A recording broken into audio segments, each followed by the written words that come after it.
Good morning, good morning, good morning. As I say, if we're in the UK, good afternoon, good evening, if you are anywhere else in the world. You are now on the couch with Creatives, the podcast for creative professionals everywhere. As you well know by now, we're part of the Creatives Group, the professional networking group for creative professionals everywhere. I'm very excited today because we've got a really special guest on the couch with us. Julie, who is it? Hi, well, joining us on the couch today is the award-winning producer, director, actor, voice artist, writer, Guy Masterson. What did they say? Jack of all trades and master of none, but you seem to be master of everything. I wish. Well, welcome to On the Couch, Guy. Lovely to speak to you. Well, you're a man of many talents. You've done so much and you've won so many awards doing it as an actor, director and producer, including an Olivier award. So,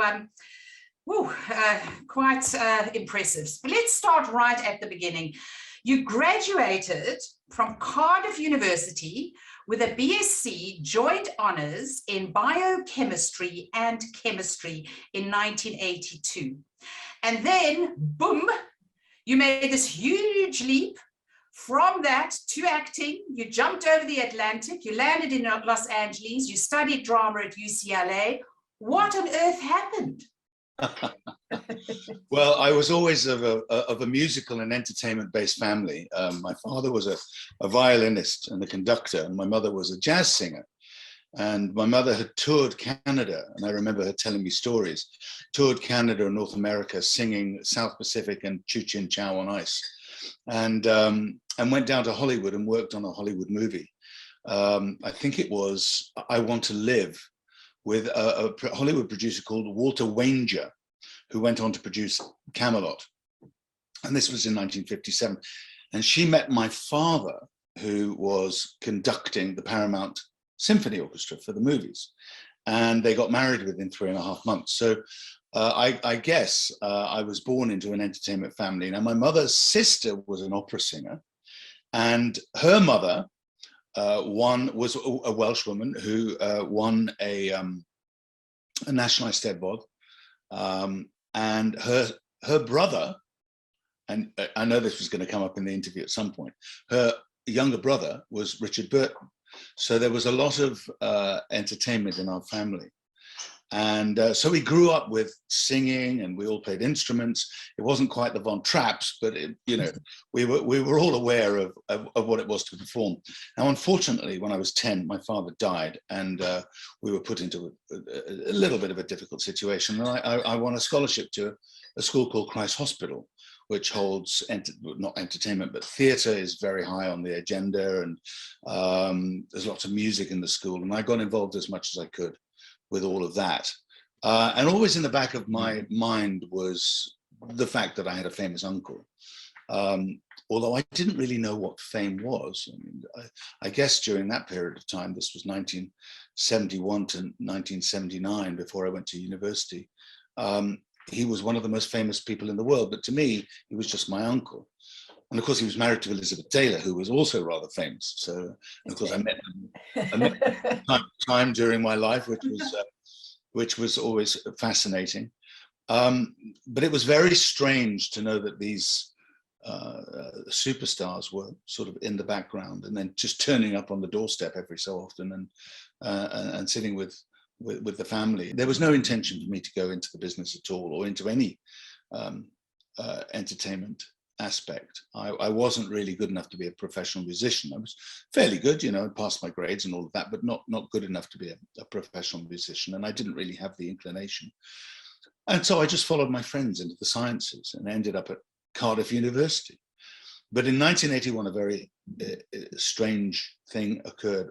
Richard Burton came to stay with us, and in 1981, it was on the opening day of Wimbledon, I remember, and it was the day that McEnroe famously said, "You guys are the pits of the world. You cannot be serious." And my uncle Richard turned up, and we watched the end of this game.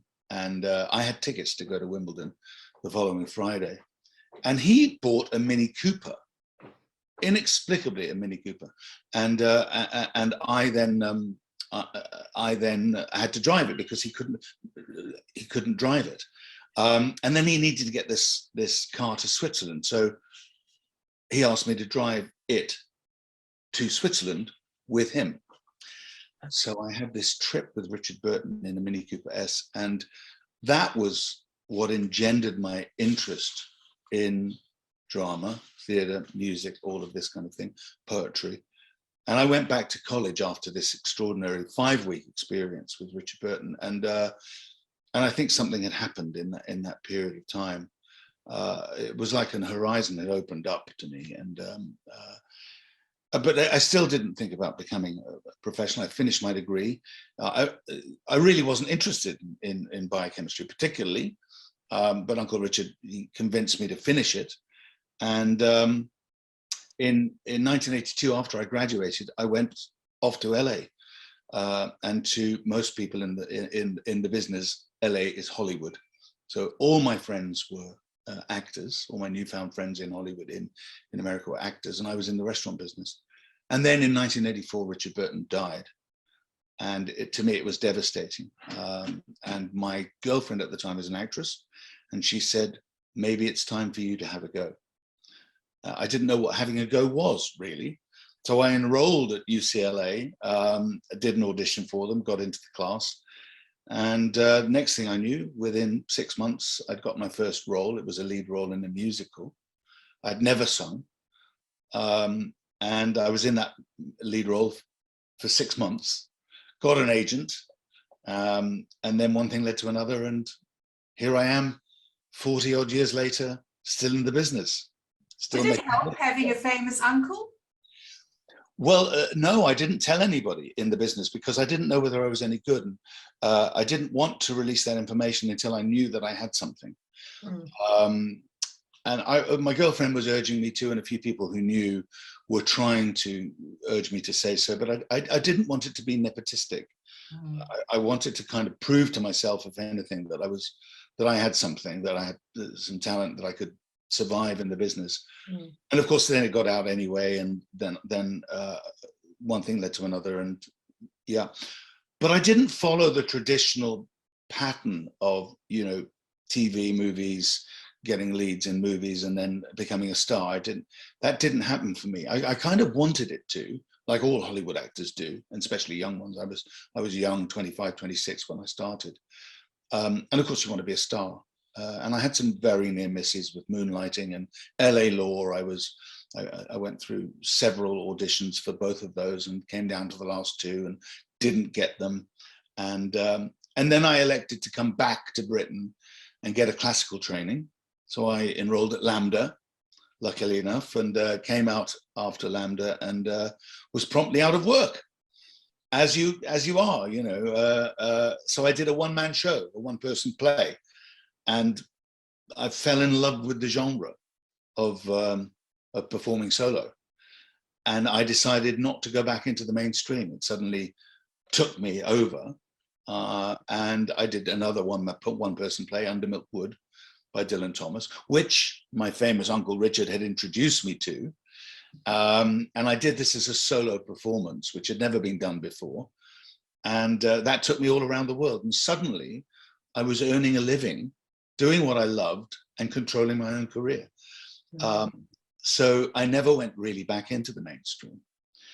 But in touring this Under Milk Wood around the world, in general festivals and everywhere really, I was meeting all these incredible artists who were brilliant solo performers or whatever, and they asked me for advice how to do their shows at the Edinburgh Festival.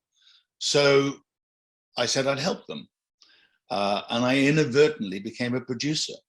So I call myself an accidental producer, in fact, but I've ended up producing 150 shows in 30 years. So that's amazing. And one of my next question was going to be about how you started your own production company, but you kind of answered that already. So that's great. Yes. Making my job very, very easy. Obviously, when you went over to LA and doing things over there, it's very movie based. You know, movies is one thing, but theatre is something else. And there's something really magical about a theatre, and I think if you step onto a stage and you can command that stage, there's no feeling like it, is there really? I think once you've done that, it would help sway you towards the theatre rather than the movies, because the theatre's just magic to me anyway. Well, I would agree. I mean, I love the feeling of being on stage, and when you're performing solo, you know, you've got the whole stage to yourself, if you like. You have to learn a whole bunch more skills. You know, how do you control an entire performance, an audience on your own? How does the energy maintain? How do you keep it going? How do you learn all those lines? You know, I remember one of my first, in fact, my first professional theatre production where I won my equity card was a play called The Caretaker by Harold Pinter, which to this day is one of my favorite plays. And I had to understudy one of the characters. I played one of the characters and I had to understudy the other. And he had a 15-minute monologue. And I thought to myself, I'm looking at this monologue going, how on earth can I possibly learn 20 odd pages of text for a 15-minute monologue? It terrified me. And of course, you do the 15 minutes and you don't die at the end of it. You know, you're fine. And I now consider learning tomes of text as just learning another page, learning another page, learning another page. And before you know it, you've learned 60 pages and you have a solo show under your belt. Wow.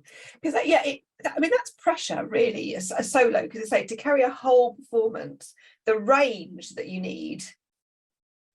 It's not just the learning the lines, the range that you need to be a one-man show. And as you say, keep the audience completely engaging with you from the minute you open your mouth to the minute you walk off.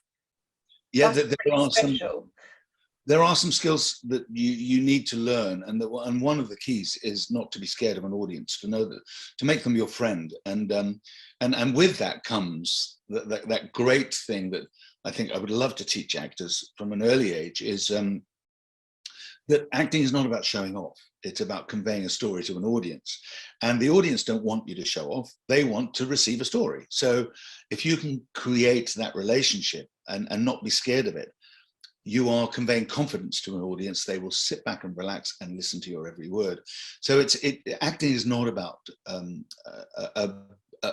ambition and showing off and don't I look good? And I mean, for some people it is, obviously, but I think doing solo shows knocks all that out of you, and I think that's also informed my direction as well. When I direct others, I try to convey that strength, if you like, for the actors in my companies to make friends with the audience and not because they want to come along for the ride, don't they? You know, when you have seen not just a good play, but going back to the movies, for me anyway, when I have seen a terrific film that I've not had to really think about, but has just pulled me in emotionally, and I've gone out and I'm either walking on air or I'm in pieces because I've cried every time the leader, you know, and I'm terribly emotional when I watch things, I have to say. I'm a softie, absolute softie. Yeah.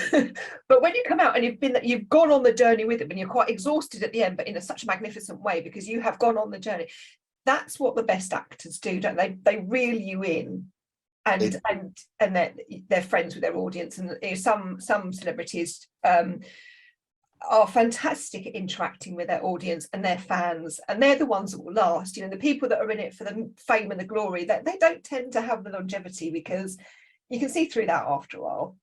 You can. One of the things that I was always been a perennial question of mine is this thing about charisma and charm, and otherwise known as presence. And I believe that charisma and presence are effectively the same effect on an audience, but they're different. I think you're born with charisma, but you can create presence. So even the most mousy person who hides at parties can become a great actor if they follow a series of tenets in their work, so that they explode on stage and they're wonderful, but then they can disappear into the shadows when they go home. Or if they work on film, for example, they have that wonderful connection with the camera, which may not be there in real life. Of course, we all want it to be there because we see them on stage, we see them on camera, and we want them to be as they were when we watched them, but they may not be. But that doesn't matter as long as they have that connection when they're doing their work. Now, Uncle Richard had this unbelievable charisma. Wherever he went, people would turn their heads. He would stop conversations. People would stop what they're doing and follow him. I could not understand that. So being in his presence made me question that. And when I started out as an actress, you know, 24, I think I was when I went to UCLA, I was desperate to know whether I had this same power. And when I had to accept that I didn't, I had to accept that people didn't turn their heads when I walked into a room, or, you know, so I had to make it work on stage. And the only way I knew how to do that was by being so on top of my material that I could be confident. And it's that confidence that conveys presence. So if you watch actors on stage, it's all about their confidence. If they aren't confident, or if they don't know their lines well enough, or if they're unsure about something, that will come through. Just like in life, you see it in people who are not confident or diffident, if you like. But actors, you know, when they're confident, they hold an audience.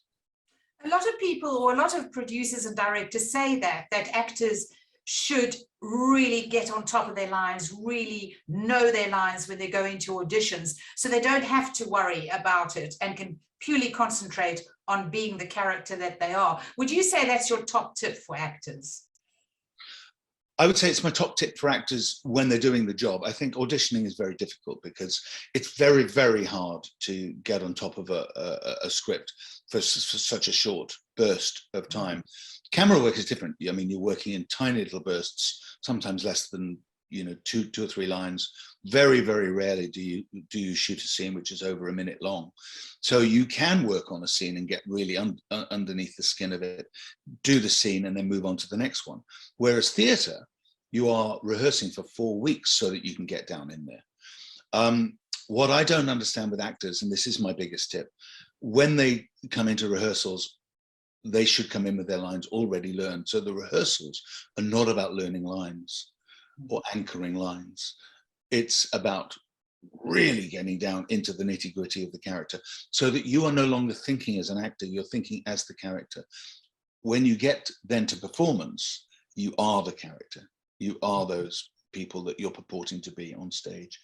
Whereas if you're starting from a position trying to learn your lines during rehearsal, as far as I'm concerned, both as a director and as an actor, I will only be where I should have been on the first day of rehearsals by the first performance. And that's not good enough, not for me.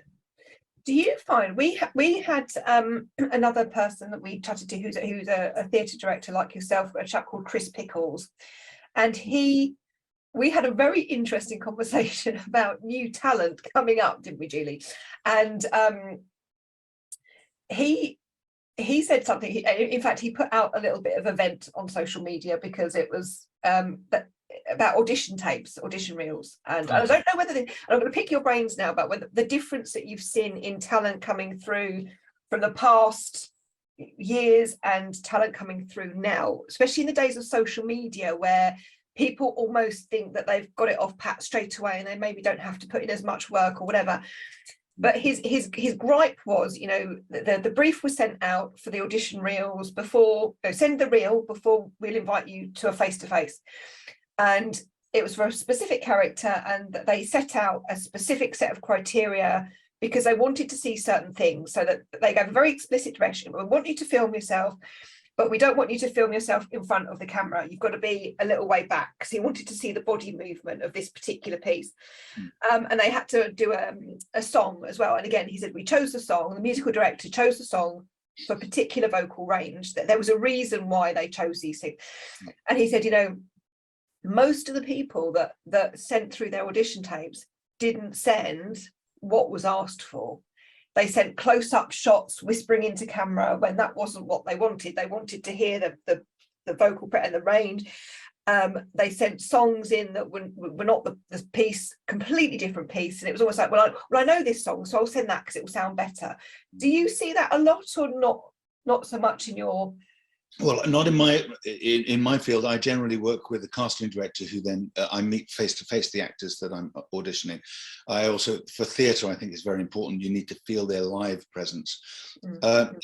Also, some people are not great at these things. They don't follow instructions, as you say, and consequently they're put to the side immediately. So you're not giving yourself the best shot.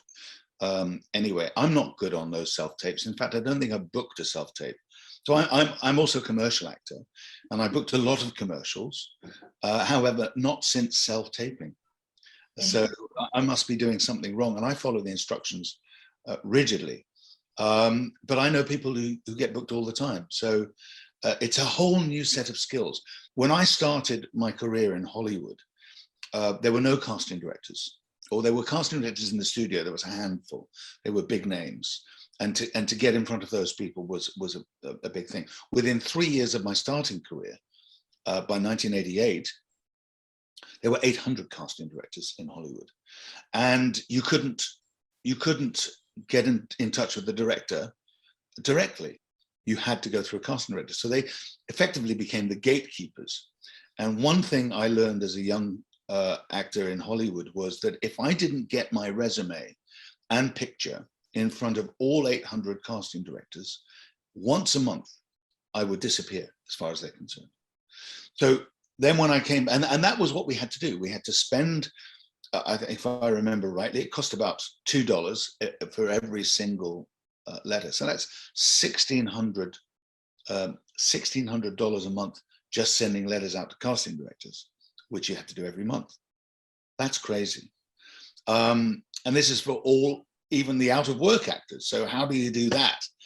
Then when I came back to Britain, it was virtually the opposite. So I'd done 3 or 4 years as a professional in Hollywood, suddenly came back to Britain. In Britain, if you put your resume and picture in front of a casting director more than once a year, you're blacklisted for pressuring them. So it was like, what can I do to help my career? It was a very strange thing. Also, nepotism in Hollywood is everywhere. It's who you know.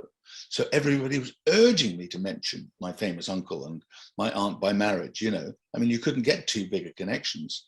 Not that these people or their names were going to help me. I mean, I wasn't likely to call Auntie Elizabeth up and say, can you get me an audition at 20th Century Fox, Auntie Liz? That was never going to happen. But when I came back to Britain, if I mentioned it, it would be boastful.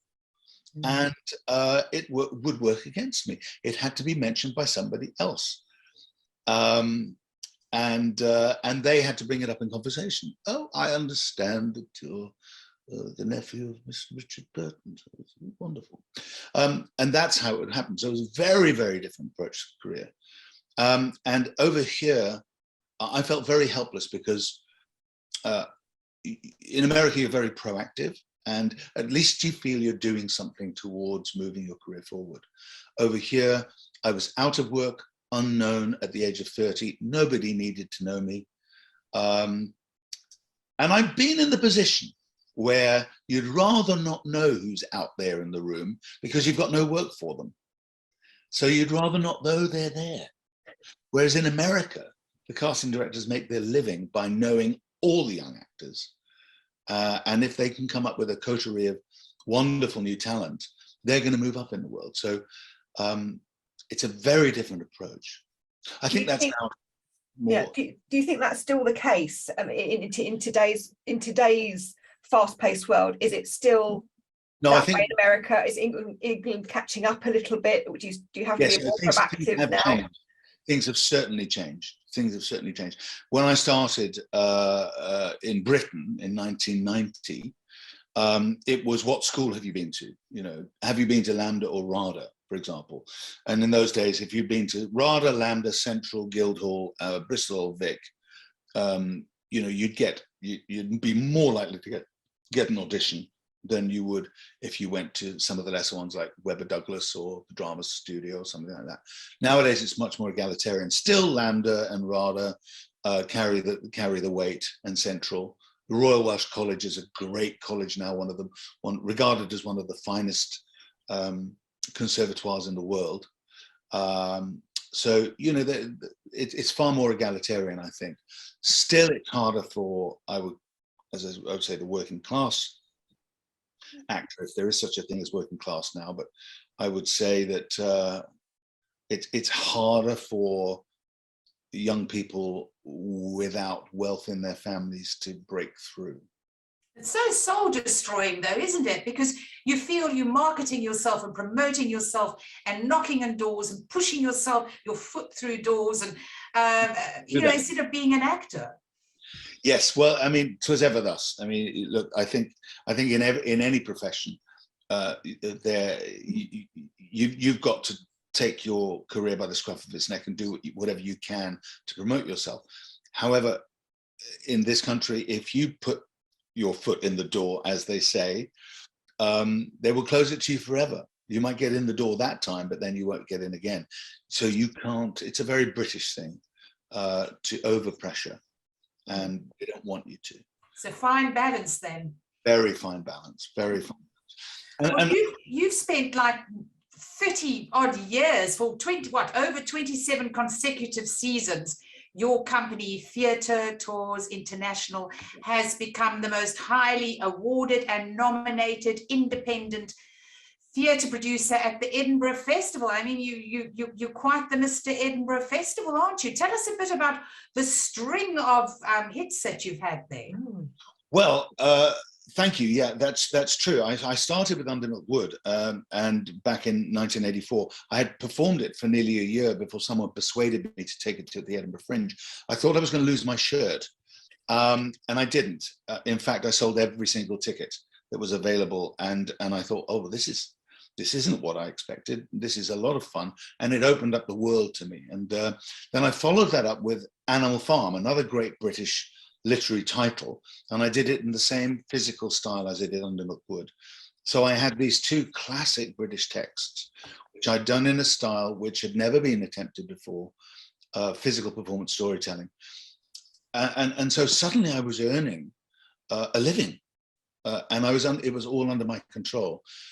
And in doing that, then I came across all these wonderful other performers, and I started helping them perform. And as I said earlier, I became an accidental producer. So I was just doing for them what I was doing for myself and putting the shows on at Edinburgh.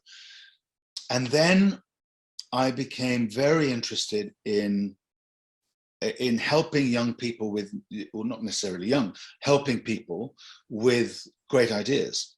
So they would come to me and say, I've got this idea for a play, but I've got no idea how to do it. And I would say, well, let's talk about it. And I would talk them through, and they'd say, can you help me? And I'd say, love to, it's a great idea. So I would help them develop it dramaturgically. I would give them advice of how to produce it. And very often, if I was really interested in it, I would offer to direct, or I would offer to co-produce with them. And suddenly I had my fingers in some really interesting work.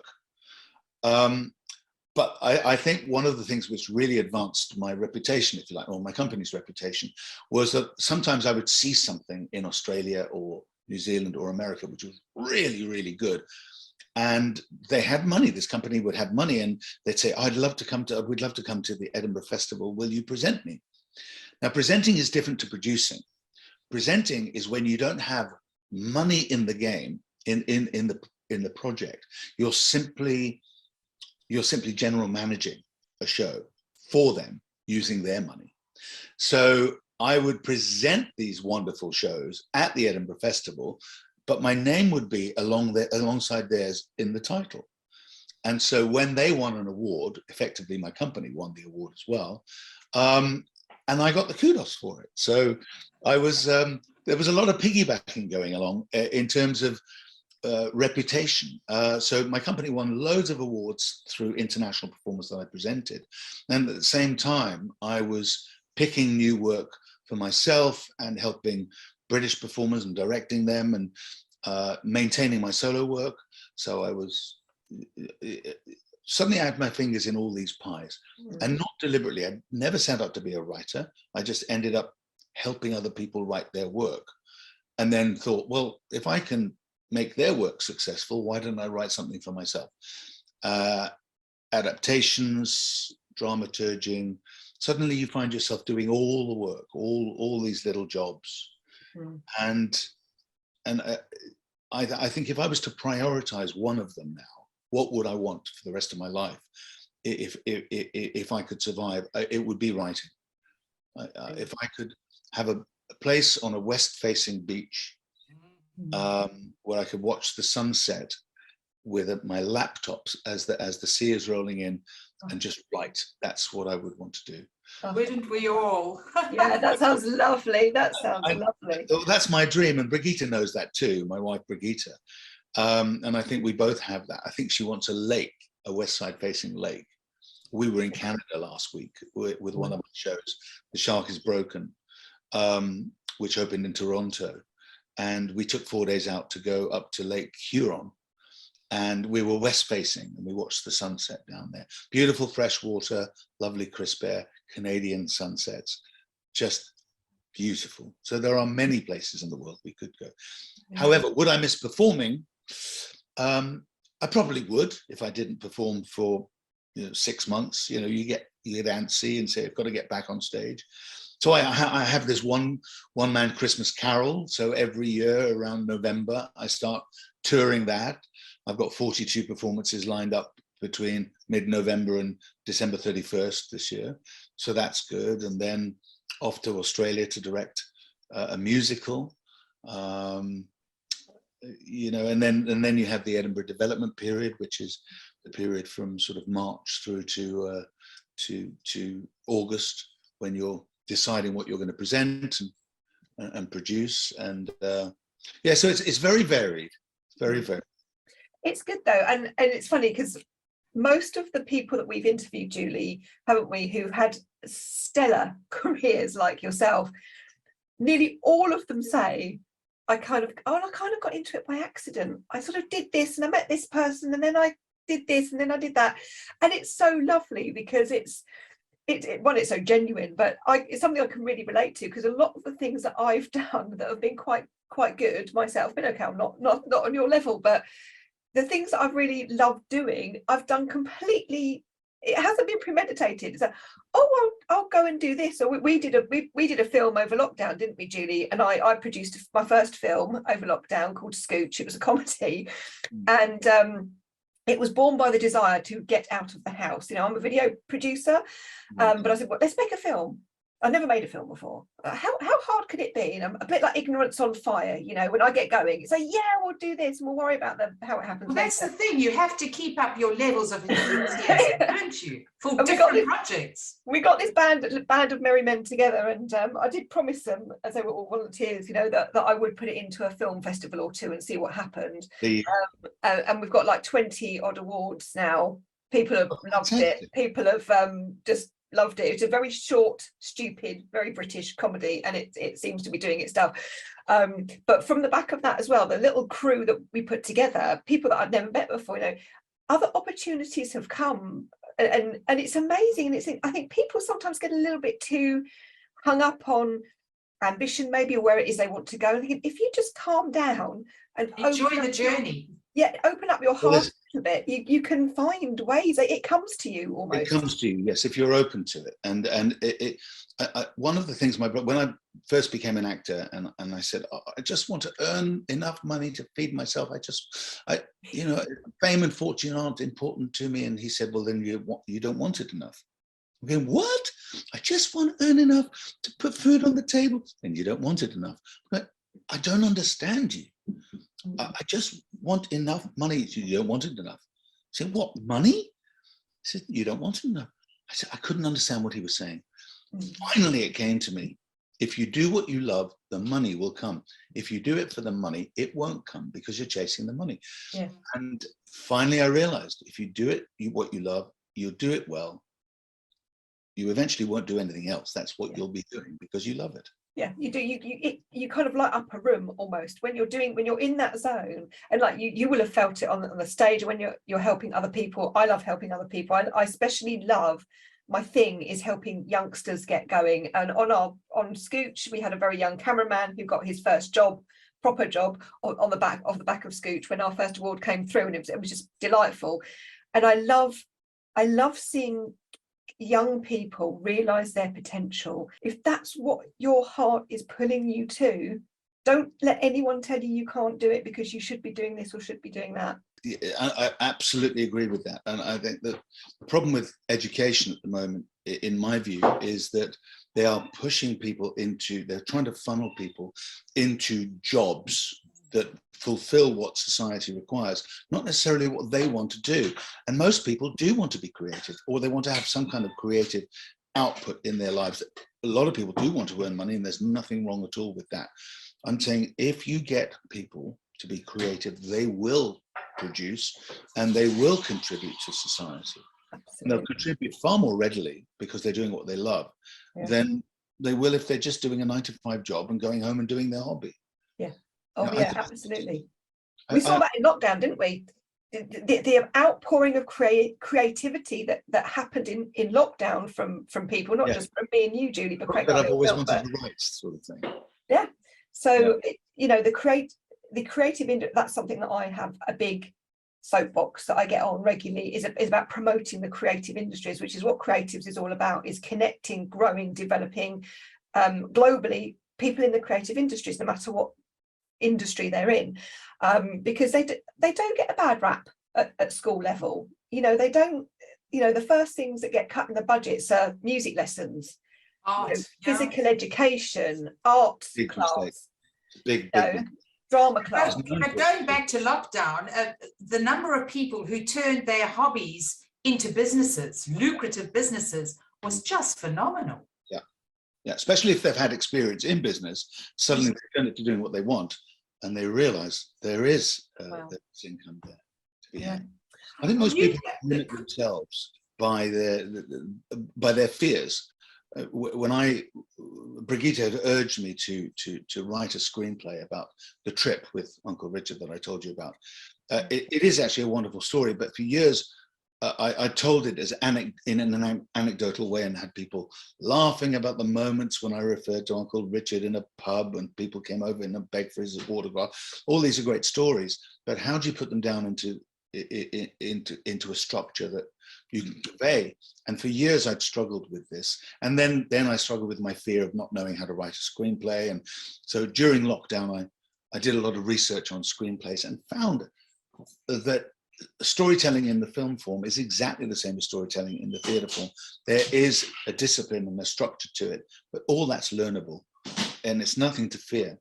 And so I just started writing, and out came my first screenplay, which has now been optioned.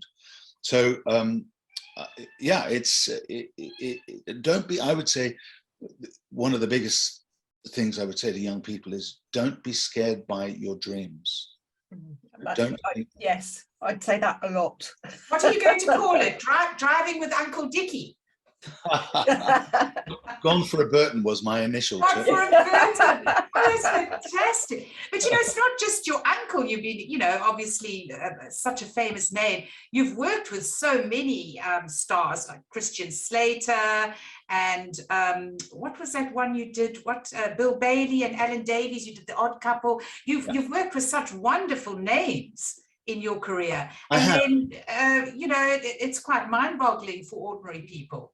Well, you know, there are directors out there who work with some absolute megastars, and I started working with comedians, and I find that comedians are incredibly talented actors in general. They you know, obviously to hold an audience, a much less discerning audience, much more critical, if you like, in the palm of their hands, telling jokes. I mean, if your material isn't good, you're going to flop. And if you can't hold an audience, you're going to flop. So comedians have a bunch of skills that are really useful for actors. All I had to tell them were the basics of acting. You know, learn your lines, go over there, move that. Yeah, but they still have to be quick thinking. Very quick. And they were terrific. And Bill Bailey in particular, I call him a genius.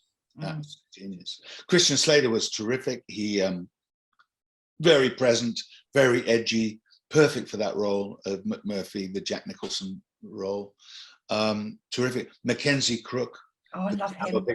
That was his first theatre piece. He'd been on stage as a comedian, but he hadn't done a major stage role. So I'm very proud to have given Mackenzie Crook his His Big break. big stage role. Yeah.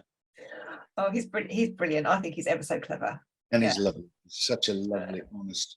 So you mentioned earlier your the shark is broken. Let's talk about this, because this is your current big project, isn't it?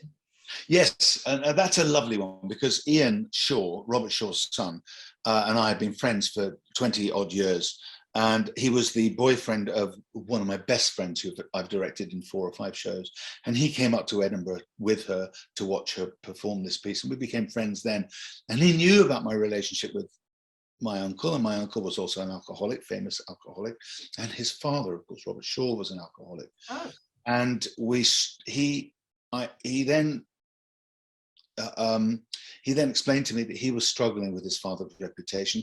Also, as a young actor, he was the only one in his family, and he had 9 siblings who looked like his father. So, and he was the only one who was an actor. So when he walked into an audition room, people were expecting his father. When I walked into an audition room, people weren't expecting Richard Burton. Because not only was my uncle, I didn't look like him, whereas he looked like his dad, and he wanted nothing to do with it. So for years and years and years, he wanted to avoid anything to do with his father. He wanted to make his reputation on his own, and he was a damn good actor. So that relationship with Robert Shaw actually got in his way, because people were looking for Robert Shaw. Had he used his father's name and gone out there and initially in his career and said, yes, I'm Robert Shaw's son and I'm a chip off the old block, hire me, he might have got some big roles early on and then could have started following his own path. He chose not to, and he struggled because of it, and not for the right reasons. And finally, he called me in 2017 and said, I'm bored of being poor, and I've got an idea. It's 3 men in a boat. And I said, would that boat happen to be the Orca? He goes, yes. And he said, okay. And I said, what do you want me for? Some advice? He said, well, I thought you might read it and tell me what you think of what I've written. I said, okay, I'll have a read. And who's going to play Dad? And he said, I thought I might. I said, okay, fine. Who's going to direct? He said, I thought you might. I said, yes. So not only am I dealing with this incredibly well-written piece of work, the backstory of the making of Jaws, based on his father's diary and the historical, there's so much written about it, that effectively you get this, it's a smorgasbord for Jaws fans, and it's a brilliantly written play about alcoholism. And he plays his father, which I think is incredibly courageous. So yes, we knew we were onto a good thing which ticked a lot of producing boxes, but also Ian was terrified that if it didn't work, he would be absolutely slated. So there were a lot of eggs in one basket for him, and they were fragile eggs. Well, it was nominated for the Olivier Award for Best New Comedy. So do you have a lot of laughs during this during the production? Yes, during this hard-hitting play about alcoholism. Yes. Yeah, that sounds a bit weird, but yeah. I mean, what better way to get people to listen to a story about that than make them laugh?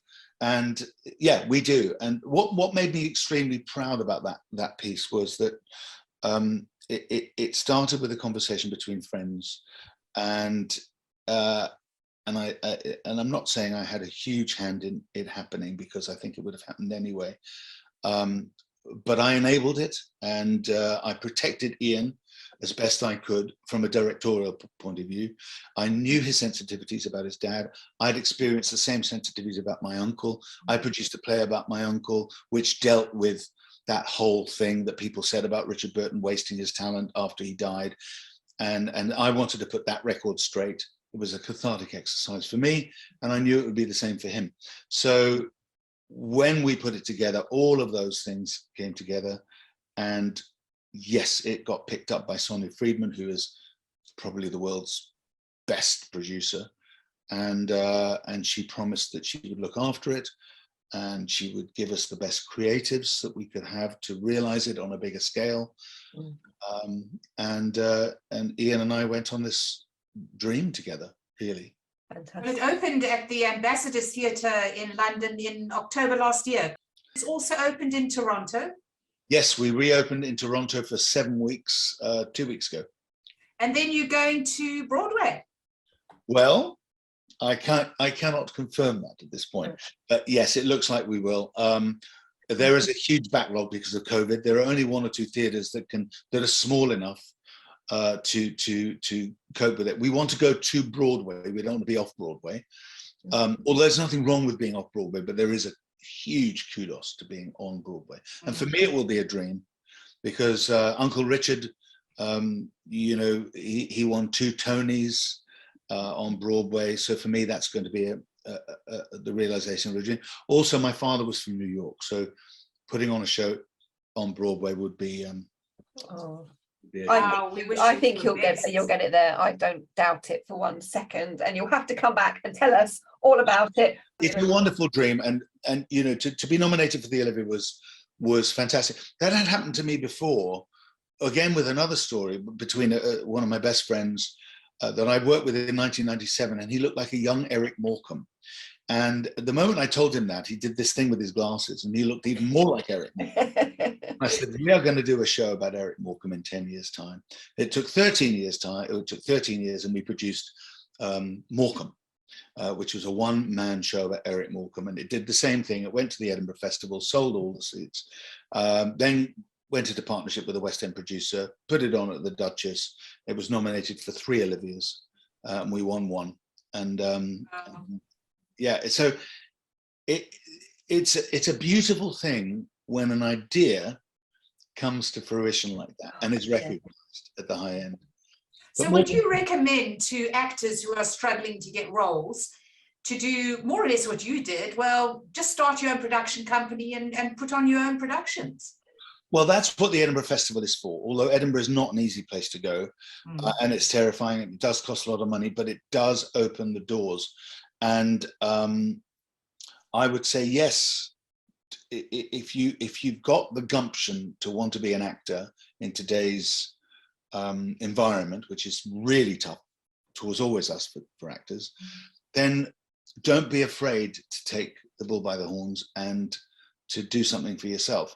Write something or find a great story that you can adapt, find a way to showcase your talents, because nobody is going to do that for you. The producers that are out there, it's so tough at the moment that no producer is going to want to take risks. So they're looking for star names that put, as we say, bums on seats. The moment you've got a star name in there, half your problem is solved. Because look, if I put Christian Slater in One Flew Over the Cuckoo's Nest, that's going to sell 50% of all the tickets just by hiring him. So if Christian Slater wants to do One Flew Over the Cuckoo's Nest, well, let's find out. So when I asked him that question, do you want to do One Flew Over the Cuckoo's Nest? He said, yeah, man. So Christian Slater's on board. So it's sometimes that easy. So if I was to go up to Scarlett Johansson and offer her to play Marilyn Monroe in my play, The Marilyn Conspiracy, which I am going to do, I would hope that she would say, yeah, I'd love to play Marilyn. On the other hand, she might say, sorry, I'm busy for the next 10 years doing movies. Or she might say, how much? I don't think stars work in that way. They would go, really? Agents would say how I'm thinking, because that's the thing, is that when you're saying about these people, you love to get these people, but these people usually come at a very high price tag. And it's not the, I say the actors would do it in a heartbeat, but their agents who manage their finances, it's not as easy to say, oh yes, we'll get so-and-so because we haven't got the budget to pay for so-and-so if you're just starting out. The West End stage is a big thing for Hollywood stars. I mean, Christian came over. When you think that these stars get paid, you know, 25,000, 30,000 pounds a day to be in the movies, why would in hell they come and spend 12 weeks doing a play where they're getting paid 8,000 pounds a week? You know, and that's a lot for an actor, getting paid 8,000 pounds a week. So but they do it because they want the challenge. They want to perform on the West End stage. It's just like we want to go to Broadway. The cost for doing a Broadway play are 4 times that of doing a play in the West End. So, you know, if I was to go up to, I remember when they asked me to do my dream list for casting One Flew Over the Cuckoo's Nest. Originally, I had Bill Bailey, and Bill, he suddenly, he got busy. There was another project. There was a bit of a clash. I had to write a dream list. So top of my dream list was Sean Penn and Robert Downey Jr. First equal. Then there was Woody Harrelson, and then was Christian Bale, and then was Christian Slater. And we sent letters to all of them. And I got a wonderful email back from Sean Penn saying, "Thank you so much for asking. I would so much love to play McMurphy in One Flew Over the Cuckoo's Nest, but I'm busy for the next 2 years." And got a lovely email from Robert Downey Jr.'s agent saying, "Thrilled to be asked, unfortunately, too busy." Woody Harrelson wanted to do it, but could only give us 8 weeks. We couldn't get 12 out of him. But Christian Slater, not only did his mother say, because his mother's his agent, say, "Don't talk to anybody else. Christian wants this job. You've got Christian. If you want him, you've got him. Money's no object." So we booked Christian, and Christian was fantastic. What would your top tips be for any aspiring, up and coming theatrical producer?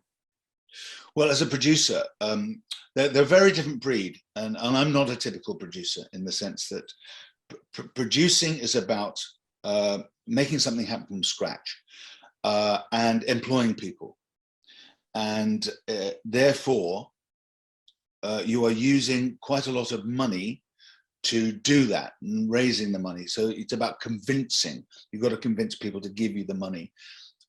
And most of those people, if you're doing it in a commercial level, want a return for their money. So you've got 1 foot in the creative camp and 1 foot in the commercial camp. You need to know how to talk to both sides. So as a young producer, I would say, be sure of the material you want to do. Do not do something because you think it's going to make you famous. You do it because it ticks every single box, and make sure that you're very certain about your list of boxes. Exhaust the list of boxes that you've got to tick. Otherwise, you could end up missing something that's going to cost you an absolute fortune, and you'll go broke very, very quickly. On the fringe level, this is about realization of dreams. On the fringe level, as a fringe producer, you're doing things to be noticed. How can you produce work on a small scale to make it effective on a low budget and not waste your parents' money? I would say be very careful. Be sure of the material. Be sure of the talent you've got involved as a producer. If you are also the performer, be sure that you've got what it takes to deliver the goods. You've got to be realistic about your talent. There's no point in producing yourself and going through all that work if you're not right for the part. You've got to look very critically at what you do. Part of it is instinct, and to know what will work. And Cameron Mackintosh said something which really struck a chord with me. He said, "I don't do anything that I don't like, and I don't let anything happen on stage that doesn't work for me. Therefore, it doesn't matter who my director is, whether it be Harold Prince, whether it be Trevor Nunn. If it's not working for me, I will have them fix it. I'm the one paying the bills. If it doesn't wash with me, it won't wash." And that's a really good thing for a producer. Ultimately, you have to accept responsibility. And part of that is, what is going to work for you? What are the audience going to receive? You are the prism through which the audience receive that story. Yeah, will it work for an audience? And I mean, one of the things I measure is if I cry, it's working. And I tell the boys in Shark is Broken, these are grown middle-aged men, and I say, "I cried 3 times tonight." And they go, "Oh, thank you." Yes. Because if it's working, if it's moving me, it's moving an audience. Yeah. And that's all I can say. And when I'm performing, I know when I'm becoming emotional in the characters. And playing solo shows, you tend to play loads of characters. And in Under Milk Wood, it's 69 characters. But I know when I'm becoming emotional, I'm connecting with the material, that I know that that's when the audience are really with me. Yeah. And that's all you can go by. So I would say you've got to have the courage of your convictions. You've got to love totally what you do, believe entirely in the story that you're telling, make sure you're telling it for the right reasons. And ambition is part of the process. It's not the goal. So now we've reached the part of the interview that Melanie loves the most. These cards, as everybody knows who's been with us for a while, they're very soft and silky, and they're lovely to touch. They're a real stress buster. If you need stress busting, get some of these cards. But they create great conversations, but they're really nice to shuffle. And so, you know, poor old Julie, so I do have a bit of a moment. I have a bit of a moment with my cards, but anyway, okay, I'm calm now. I've had my shuffle. I've got my fix for today. I'm happy now. I'm in the zone. I'm in the zone. Right, let's see if I can spread these out without dropping them everywhere. So, Guy, I'm just going to run my finger along the cards, and then you just yell stop, and then we'll pick a card. Stop. No, go back. Go back. Go back. That's the one. That's the one. No, next one. Right. Okay. Again, this is a fairly good one. This is a fairly good one, considering the business. I knew that card was good. I knew it. You don't sound very enthusiastic, Melanie. No, it's a good one, considering what we've been talking about and the industry that we're talking about. You picked faith. Faith. Okay. So, as we're creatives, I am going to ask you this in a very creative way. So, it stumps some people and Julie hates it because it's such a weird question. But actually, I think it's a very good question because it gets you thinking about things outside the box. Mm-hmm. So I'm going to ask you, what does faith mean to you? What does it look, feel, and sound like? Self-belief. Faith to me is all about self-belief. I'm not a believer in God or religion. I am a believer in a higher power, whatever that might be. I also think the higher power is linked to the self and what you make of it, what you make it.